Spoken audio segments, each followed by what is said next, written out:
All right, so you guys have heard us talk about, a game plan, and any process we do in the house, we want to have a game plan, but especially when we get down to putting sealer, finish, stain on the floor, because we've done all this work with the sanding.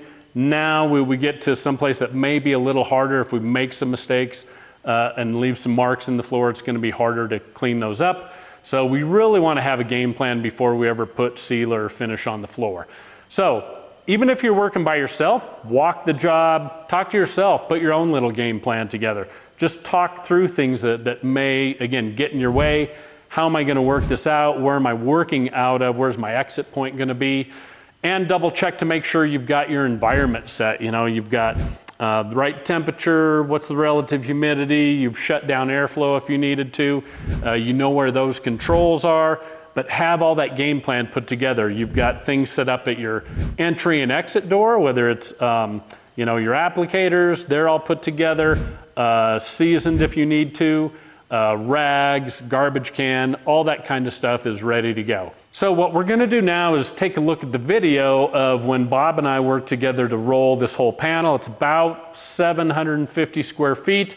We did put some fake walls up, to resemble a bedroom, hallway, closet, large room, that type of stuff. And we've got our doorway right at going out the front here.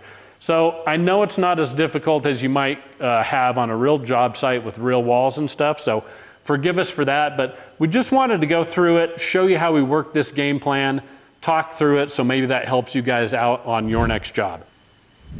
So the first thing you're gonna notice is Bob's working in the big area, I'm working down here in the closet, and the closet we figured was one of those smaller areas, whether it's a bathroom, a pantry, again, closets, that might get in our way when we're trying to finish out the bigger areas. And because of the way the wood was running there across, it created a nice solid transition that we can go ahead and do this closet first, pull our cut-in pad down across that transition line, and just leave that as a dry line there. Bob's going ahead and working the big room, and then I'm jumping into the bedroom. And the same thing in the bedroom, I'm working these little notches in the closet first. Again, because as I'm working the rest of the bedroom, those could get in the way, and it makes it a little cleaner if I just do any of those little areas first. Now you'll notice that I cut the bedroom in half, so I'm gonna work 2 half sections of it. Bob's actually working the full width across the larger room, and that just depends on what you're comfortable with. So it could differ room to room, job to job, crew to crew. You have to make those calls as you're going, and are you going to work the whole room all the way across? Is it just one guy doing that? Do you need 2 guys to do that? Or are you going to break it up and work in sections down? I always feel like I have a little more control if I'm doing that, especially in something like a bedroom where I've got a doorway then to work out to end that. I feel like I'd have just maybe too much space to be working a lot of stuff cross-grain and then hopefully not have marks, where if I break it in 2 and just keep it there with doing half and half, then I don't have as much to worry about as I'm working my way out that doorway. Bob continues here. He's got the one-arm bandit motion going.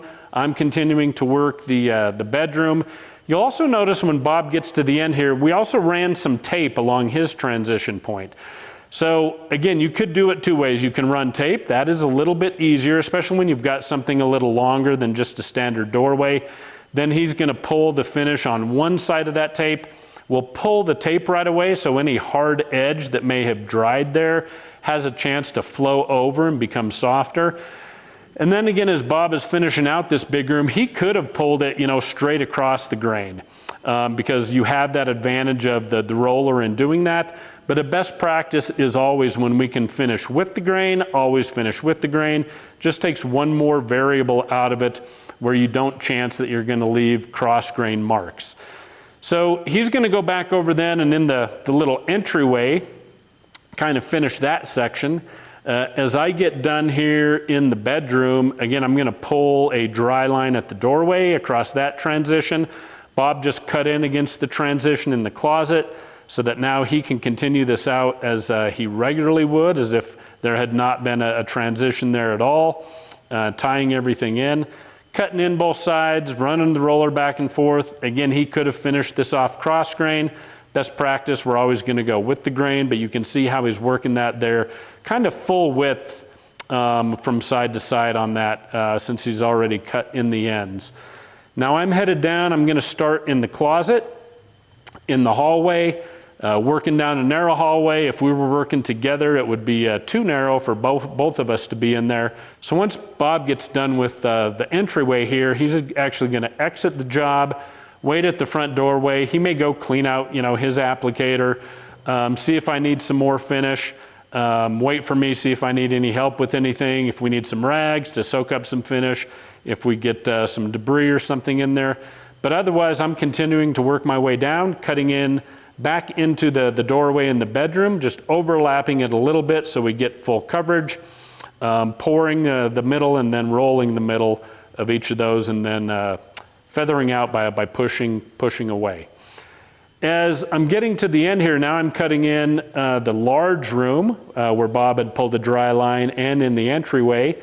So cutting in on both those sides, being careful with the cut-in pad, so I've got nice clean cut-ins on those. I'm not overlapping too much or pulling or streaking any finish that may have already started to set up and dry. And then as you get to your doorway here, again, you could finish that by feathering away with your roller, with the cut-in pad, or even with a brush or other tool, whatever your preference is to totally finish out the job, and go from there.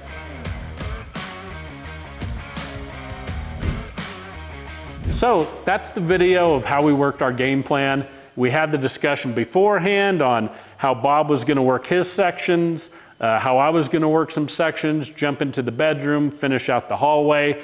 We had everything planned and talked out beforehand. So do that, have a game plan, talk to your teammate, and it shouldn't be any problem getting really nice coats of sealer and finish applied to any job that you do.